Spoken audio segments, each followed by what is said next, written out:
കൊറേ ഹാപ്പി ആയിട്ടോ ഒരുപാട് ഇതായിട്ടൊന്നല്ല നമ്മൾ ഈ വീഡിയോ ചെയ്യണത്. സത്യം പറഞ്ഞ ഇങ്ങനത്തെ ഒരു വീഡിയോ എന്റെ ചാനലിൽ ഇങ്ങനെ ഇടണമെന്ന് എനിക്ക് ഒട്ടും ഇഷ്ടമുണ്ടായിരുന്നില്ല.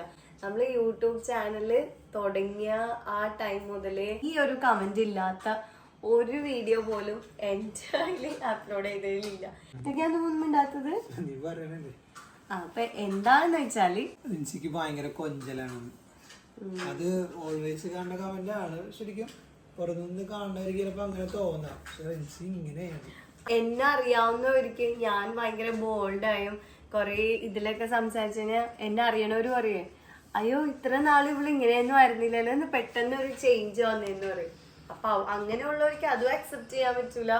എന്നെ ആദ്യമായിട്ട് കാണുന്നവർക്ക് ഇങ്ങനെ അക്സെപ്റ്റ് ചെയ്യാൻ പറ്റൂല. റിയൽ ആയിട്ട് ഒരാൾ അങ്ങനെയാണ് നിൽക്കുന്നത്. കൊറേ ഭയങ്കര ഒരു എക്സ്പ്രസീവ് ആയിട്ടൊരു ആളാണെന്ന് എനിക്ക് എന്നെ തന്നെ തോന്നിയിട്ടുണ്ട്. കാരണം പറഞ്ഞാൽ എനിക്ക് ഒരുപാട് സങ്കടമൊന്നും എനിക്ക് അങ്ങനെ സഹിച്ചു പിടിക്കാൻ പറ്റിയ ഒരാളല്ല. ഞാൻ പെട്ടെന്ന് ചിരിക്കും, പെട്ടെന്ന് കരയും, അതുപോലെ പെട്ടെന്ന് ദേഷ്യപ്പെടൂലേ ഞാൻ പെട്ടെന്ന് ദേഷ്യം പിടിക്കൂലേ? അല്ല എന്നാലും എനിക്ക് നല്ല ദേഷ്യം പിടിക്കാറുണ്ട്. മക്കളെ പേഴ്സണലി വിളിച്ച് ചോദിച്ചാൽ മതി. ഞാനും മക്കളുള്ള ഒരു ലോകമൊക്കെ വരുമ്പോ ഞാൻ നന്നായിട്ട് ദേഷ്യം പിടിക്കാറൊക്കെ ഉണ്ട്. എനിക്ക് ആകെ അറിയാൻ പാടില്ല, ഞാൻ നന്നായിട്ട് ദേഷ്യം പിടിക്കാറുണ്ട്. അപ്പൊ ബൈ ദ ബൈ നമ്മൾ പറഞ്ഞു വന്ന കാര്യം എന്താന്ന് വെച്ചാല് ഏത് വീഡിയോ ഇട്ടാലും ഉണ്ടല്ല എല്ലാരും ഈ ഒരു കമന്റ് മാത്രം കണ്ടിന്യൂസ് ഇങ്ങനെ കണ്ടോണ്ടിരിക്കണം. ഭയങ്കര കൊഞ്ചല് ഓവറാണ്, കൊഞ്ച് സംസാരിക്കണം, ടോക്കിംഗ് സ്റ്റൈല് കുറെ പേർക്ക് അത് അക്സെപ്റ്റ് ചെയ്യാൻ പറ്റില്ല. അപ്പൊ എന്തായാലും ഇൻസിക്ക് ഇനി മാറാൻ പറ്റുന്ന എനിക്ക് തോന്നുന്നില്ല. മാറിക്കാൻ ഒരു പക്ഷെ നിങ്ങൾക്ക് ഇഷ്ടപ്പെടുന്നവർക്ക് അംഗീകരിക്കാൻ പറ്റൂല, വേറൊരാളായി പോകും. ഞാൻ ഓരോ വീഡിയോ ഒരിക്കാൻ എടുക്കുമ്പോണ്ടല്ലോ എനിക്കാനോട് ചോദിക്കില്ല എനിക്കിപ്പൊ ഞാൻ മര്യാദക്കാണായിരിക്കും സംസാരിച്ചത്, അതല്ലെങ്കിൽ ഞാൻ പറഞ്ഞത് ഓക്കെ ആണെന്ന് അങ്ങനെ എനിക്കൊരു പേടി. അല്ലെങ്കിൽ വീഡിയോ പോസ്റ്റ് ചെയ്ത് കഴിയുമ്പോ ഇതെങ്ങനെ എല്ലാരും എടുക്കും അങ്ങനത്തേക്കുള്ള ചിന്ത വന്നു. അപ്പൊ ഞാൻ പറയാറില്ല എല്ലാരെയും എന്താ പറയണ എല്ലാരും ഇഷ്ടപ്പെടുന്ന മാതിരി നമുക്ക് ആകാൻ ഒരിക്കലും പറ്റൂല. റിൻസിയായിട്ടിരിക്കണേണ് എല്ലാ കൊറേ പേർക്ക് റിൻസിന് ഇഷ്ടമുണ്ട്. ആ ഇഷ്ടമുള്ളവരുടെ ഒരു സപ്പോർട്ട് കൊണ്ടാണ് ഈ ഒരു വീഡിയോ ഇടാൻ ഇത്രയും ലേറ്റ് ആയത്. അത്രേ ഉള്ളൂ ചുരുക്കം. റിൻസി ഇതാണ് ഇത് ഓവർ കൊഞ്ചെന്ന് പറയണവർക്ക്. അതെ, അല്ല വീഡിയോ കാണുന്നവർക്ക് ഒരു കാര്യം മനസ്സിലാക്കിയാൽ മതി. ഇത്രയും ഓൾമോസ്റ്റ് ഒരു വർഷമായിട്ടും ഈ കമന്റ് നിരന്തരം വന്നുകൊണ്ടിരിക്കുന്നത്. എനിക്കൊരു മാറ്റവും ഇല്ലെങ്കിൽ ശരിക്കുള്ള ഞാൻ ഇങ്ങനെ തന്നെയാണെന്ന് വിചാരിച്ചാ പോരെ. ഞാൻ ഇത് തന്നെയാണ്, എനിക്ക് ഇനി വേറെ ഞാൻ ഇല്ലാന്ന് പറഞ്ഞാൽ ഇല്ല. എല്ലാവരും അക്സെപ്റ്റ് ചെയ്യാൻ ശ്രമിക്കുക. ഇതാണ് റിൻസി. അതെ. പിന്നെ ഒരു കമന്റ് എനിക്ക് ഒരുപാട് ഹേർട്ട് ആയതെന്ന് പറഞ്ഞാൽ ഞാനും ഒരു ഉമ്മയല്ലേ, എന്റെ മോളെന്താ ഹിന്ദു ആണ്, ഇങ്ങനെയുള്ള കമന്റ് ഒക്കെ സത്യം പറയാതെ നമ്മൾ ഒരുപാട് വിഷമിപ്പിക്കുന്നുണ്ട്. ഈ ഒരു ആയത്തിൽ കുർസിന്റെ ഒരു ഫ്രെയിം ഇപ്പൊ ഞങ്ങൾ ഈ വീഡിയോ ചെയ്യണതും നമ്മളിത് ഇവിടെ ഇരുന്നിട്ടാണ്. ആയത്തിൽ കുർസിന്റെ ഫ്രണ്ടിൽ കിടന്ന് ഡാൻസ് കളിക്കണ എന്താണ് അവിടെ നമ്മൾ സന്തോഷത്തോടെ ഇരിക്കണല്ലേ. നമ്മളുടെ സന്തോഷം കാണാൻ വേണ്ടിട്ടല്ലേ റബ്ബ് ഇരിക്കണത്. അല്ലായിരിക്കും നമ്മളെപ്പോഴും നമ്മളെ പടച്ചവനാണ് റബ്ബ്, അങ്ങനെയല്ലേ പറയണത്. നമ്മളുടെ മക്കള് നമ്മളെ മുമ്പിൽ സങ്കടപ്പെട്ടും എല്ലാം ഇഷ്ടങ്ങളൊക്കെ മാറ്റി വെച്ച് എപ്പോഴും വിഷമിച്ചോണ്ടിരുന്ന നമ്മൾക്കത് സഹിക്കാൻ പറ്റുമോ? അത് തന്നെയല്ലേ റബ്ബിന്റെ മുമ്പിൽ നമ്മൾ എപ്പോഴും എല്ലാ സന്തോഷവും മാറ്റി വെച്ച് നമുക്ക് ഇഷ്ടമില്ലാത്ത കാര്യങ്ങൾ പോട്ടെ ഇനിയും ഇഷ്ടമുള്ള കാര്യങ്ങളൊക്കെ സഫർ ചെയ്ത് സാക്രിഫൈസ് ചെയ്ത് ഇങ്ങനെ ചെയ്തോണ്ടിരുന്ന റബ്ബും ഹാപ്പി ആയിരിക്കുമെന്ന് എനിക്ക് തോന്നുന്നില്ല കേട്ടോ. ചിലപ്പോ എന്റെ തോട്ടാണ് അത്. ഹാപ്പിനെസ് എന്ന് പറയുന്ന സംഭവം ഈ ഭൂമിയിൽ ഇല്ലാന്നാ പറയണം. ഞാൻ എപ്പോഴും നമ്മള് ഉച്ചക്ക് സ്പെഷ്യൽ വീഡിയോ ഇടുമ്പോ ഞാൻ എല്ലാ ദിവസവും പറയും എല്ലാരും ഹാപ്പി ആയിട്ടിരിക്കണം. അപ്പൊ ഒരുപാട് കമന്റ് അതിന് വന്നിട്ടുണ്ട്, നീ ഹാപ്പി ആയിട്ട് ഇരിക്കാൻ പറഞ്ഞാൽ ഞങ്ങക്ക് ഹാപ്പി ആയി ഇരിക്കാൻ പറ്റുമെന്ന്. അങ്ങനെ ഒരു കമന്റ് കൂടി ഉണ്ടായിരുന്നു. ഞാൻ ഒരാള് പറഞ്ഞോണ്ട് ഹാപ്പി ആവണം എന്നല്ല, പക്ഷെ ആ ഒരു പറയണ സമയത്ത് നമ്മളുടെ മുഖത്തൊരു ചിരി വന്ന അതൊരു ഹാപ്പിനെസ് ആണ്. ഇപ്പൊ ഞങ്ങൾക്കും പ്രശ്നങ്ങളുണ്ട്, ഞങ്ങള് ഭയങ്കര ഹാപ്പി ആയിട്ടിരിക്കണ ഞങ്ങൾക്ക് പ്രശ്നമുണ്ട്. പക്ഷെ അല്ലായിരിക്കാം നമ്മള് പ്രശ്നങ്ങളേലും മുമ്പില് നമ്മളെ ഓരോ സന്തോഷങ്ങളും നമ്മളുടെ ആഗ്രഹങ്ങളൊക്കെ മുമ്പിൽ കൊണ്ടുവന്നിട്ട് പ്രശ്നത്തിലേക്ക് നമ്മൾ ഫൈറ്റ് ചെയ്ത് പുറകിലേക്ക്. ഒരുപാട് സ്ട്രഗിൾ ചെയ്തവരാണ് ഞങ്ങൾ, ഒരുപാട് സ്ട്രഗിൾ ചെയ്തു. ഈ സ്ട്രഗ്ലിംഗിൽ തന്നെ കൊറേ ഘട്ടങ്ങൾ ഉണ്ടായിരുന്നു. Family struggling, financially struggling, healthy struggling, എല്ലാം ഞങ്ങൾ അറിയാവുന്നവർക്ക് അറിയാൻ പറ്റും. ഞങ്ങൾ അത്രയും സ്ട്രഗിൾ ചെയ്ത. പിന്നെ ആരും പറയാണ്ട് ഇങ്ങനെയുള്ള കമന്റ് ഒക്കെ എന്നെ സംബന്ധിച്ച് ഇങ്ങനെയുള്ള കമന്റ് ഒക്കെ എനിക്ക് ഭയങ്കര പവർഫുൾ ആയിട്ട് ഫീൽ ചെയ്യും. സത്യം. എനിക്ക് വരാനുള്ള ഒരു ഇതായിട്ട് തോന്നി. കാരണം ഞങ്ങള് കൊറേ സ്ട്രഗിൾ ചെയ്തെന്ന് പറഞ്ഞില്ലേ, അപ്പൊ ഇങ്ങനെയുള്ള ഒരുപാട് ഹേർട്ട് ചെയ്യണ കമന്റ്സ് കമന്റ്സ് എന്ന് പറഞ്ഞാൽ ഇത് നമ്മള് ഡയറക്റ്റ് കാണുന്നില്ല, നമ്മള് വായിച്ചാലേ നമുക്ക് വേദനിക്കുള്ളൂ. മറ്റേ നമ്മൾ ചെവിയാലെ കേൾക്കണ ഒരുപാട് കമന്റ്സ് ഉണ്ടായി. പക്ഷെ ഇന്ന് നമ്മള് ഒരുപാട് അങ്ങോട്ട് മാറിയെന്നല്ല, ലൈഫിൽ എന്തെങ്കിലും ഒരു ചേഞ്ചസ് ഉണ്ടായിട്ടുണ്ടെങ്കിൽ ഈ വേദനിപ്പിച്ച ആളുകളൊക്കെ തന്നെയാണ് കാരണം. അപ്പൊ അതുകൊണ്ട് അവരോട് ഭയങ്കരമായിട്ട് കടപ്പാടുണ്ട്.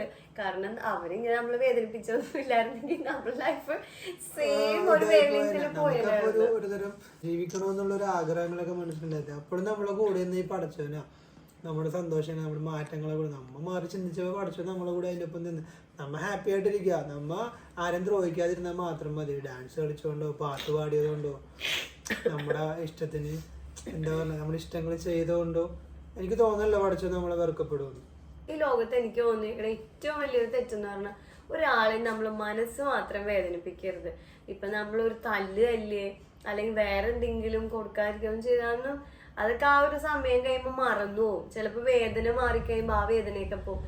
അതുപോലെ തന്നെ നമ്മൾ കാരണം ഒരാളെങ്കിലും ചിരിച്ചാല് അത് നമുക്ക് ഭയങ്കര നന്മയാണെന്ന് എപ്പോഴും ഉമ്മ പറഞ്ഞു തരാറുണ്ട് ട്ടാ. ഞാനൊക്കെ കുഞ്ഞില് എനിക്കോട് സ്കൂൾ ടൈമിൽ ഞാൻ ഒരു ചെറിയൊരു ഇൻസിഡന്റ് ആണ്, പക്ഷെ അത് പറഞ്ഞെല്ലാവർക്കും ഒരു തമാശയായിട്ടൊക്കെ തോന്നുമായിരിക്കും.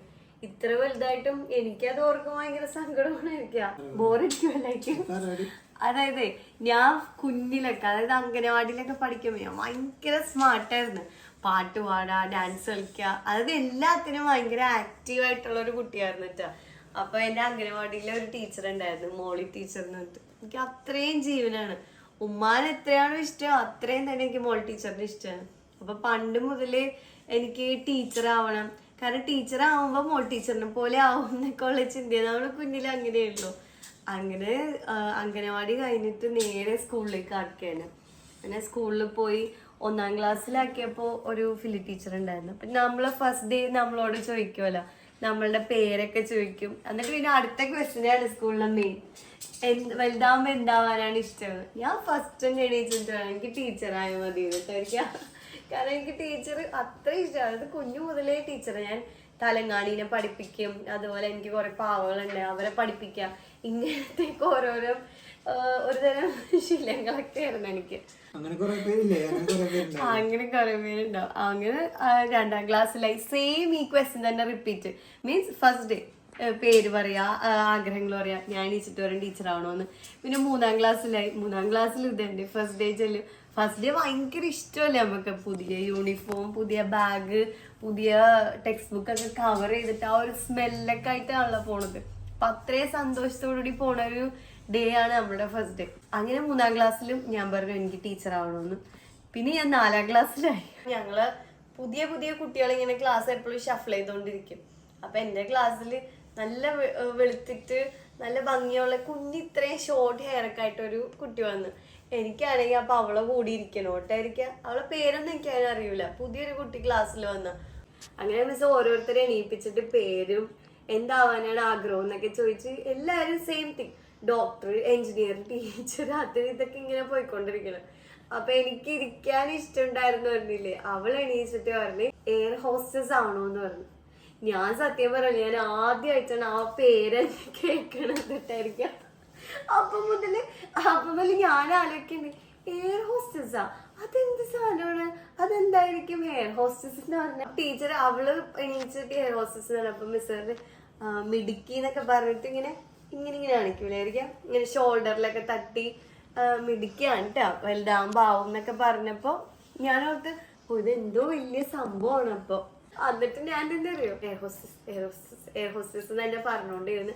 അങ്ങനെ എന്റെ സീറ്റിൽ വരാൻ വേണ്ടി ഞാൻ കൊതിച്ചിരിക്കണേന്ന്. എന്റെ സ്ഥലത്ത് ഇപ്പൊ ഞാനും എണീച്ചിട്ട് പറഞ്ഞു എന്റെ പേര് പറഞ്ഞിട്ട്. അപ്പൊ ഞാൻ പറഞ്ഞു മിസ് എനിക്ക് എയർ ഹോസ്റ്റസ് ആവണമെന്ന് പറഞ്ഞു. അപ്പൊ തന്നെ ഈ ടീച്ചർ എന്നോട് പറഞ്ഞായിരിക്കാം എയർ ഹോസ്റ്റസാ, അതെന്താന്നും പറഞ്ഞാണ് എയർ ഹോസ്റ്റസ് എന്ന് പറഞ്ഞു. അപ്പൊ എന്നോട് ചോദിച്ചു, ഞാൻ ഭയങ്കര സൈലന്റ്, എനിക്ക് അറിയാനും കൂടി പാടില്ല ഈ എയർ ഹോസ്റ്റസ് എന്താന്ന്. ടീച്ചറിന് എന്താണെന്ന് പറഞ്ഞാണ് എയർ ഹോസ്റ്റസ്. ഒരു എയർ ഹോസ്റ്റസ് വന്നേക്കണ കണ്ടില്ലേ ക്ലാസ്സിലെന്ന് പറഞ്ഞു. അപ്പൊ ക്ലാസ്സിലെ എല്ലാരും കൂടി ചിരിച്ചപ്പോ എനിക്ക് ഭയങ്കര അടഞ്ഞ ഒരു ഒച്ചയായിരുന്നു. ഒരു അടഞ്ഞ ഒരു ഫീൽ ഇല്ലായിരിക്കാം, കംപ്ലീറ്റ് ഒന്നും കേൾക്കാൻ പറ്റാണ്ട് ആരൊക്കെ ചിരിക്കണ പോലത്തെ ഒച്ച വെക്കുന്നുണ്ട്. പക്ഷെ എനിക്ക് പിന്നെ ഒന്നും കാണില്ല, കണ്ണൊക്കെ വന്നെന്ന് അറിഞ്ഞിട്ട് ഞാൻ മിസ്സിനോട് ഒന്നും റിയാക്ട് ചെയ്യാനുള്ള. അപ്പൊ ടീച്ചർ പിന്നെ വേറെ എന്തെങ്കിലും ആഗ്രഹം ഉണ്ടാകുന്ന വെച്ച് ഞാനൊന്നും മിണ്ടിയില്ല. അവിടെ ഇരുന്നു നാളെ പറഞ്ഞാ മതി എന്ന് പറഞ്ഞു. എന്നിട്ടില്ല ഞാൻ അന്ന് വരത്താണ് സ്കൂളില് ആദ്യത്തെ ദിവസം എന്ന് വേണം. ഞാൻ കൊറേ എനിക്ക് സഹിച്ച് പിടിച്ച് ആ ഒരു ടൈമിൽ ഞാൻ ഭയങ്കരമായിട്ട് വിഷമിച്ചു. എനിക്ക് എങ്ങനെയെങ്കിലും എൻ്റെ ഉമ്മാനെ കാണാം. നമുക്ക് അന്നൊന്നും ബെസ്റ്റ് ഫ്രണ്ട്സ് ഇല്ലല്ലോ. ഫസ്റ്റ് ഡേ ക്ലാസ്സിൽ എല്ലാവരും ഷഫിൾ ചെയ്തിട്ട് നമ്മള് ഒറ്റക്ക് അയക്കണ്. ഇന്നത്തെ ഒരു ദിവസം കഴിഞ്ഞാലേ ഫ്രണ്ട്സിനെ കിട്ടുള്ളൂ. എനിക്ക് അപ്പൊ ഷെയർ ചെയ്ത് കരയാനാരുമില്ല, എനിക്കിതൊന്നും പറയാനാരുമില്ല. ഇന്റർവെല്ലാവാൻ ഇനിയും 2 പീരീഡൊക്കെ ഉണ്ട്.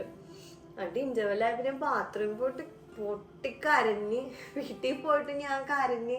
എനിക്ക് 3-4 ദിവസം ഇത് ആലോചിച്ച് കരഞ്ഞിട്ട് എനിക്ക് തീരല്ല. അതിനുശേഷം ഉണ്ടല്ല എൻ്റെ ഉമ്മാക്ക് അറിയാട്ടാ, ഞാൻ +1 +2 അല്ലാണ്ട് ഞാൻ ആ സ്കൂളിൽ 10 വരെയും പഠിച്ചിട്ട് 4ാം ക്ലാസ്സിന് ശേഷം ഞാൻ ഫസ്റ്റ് ഡേ എൻ്റെ സ്കൂളിൽ പോയിട്ടില്ല. അയ്യോ എനിക്ക് സങ്കടം.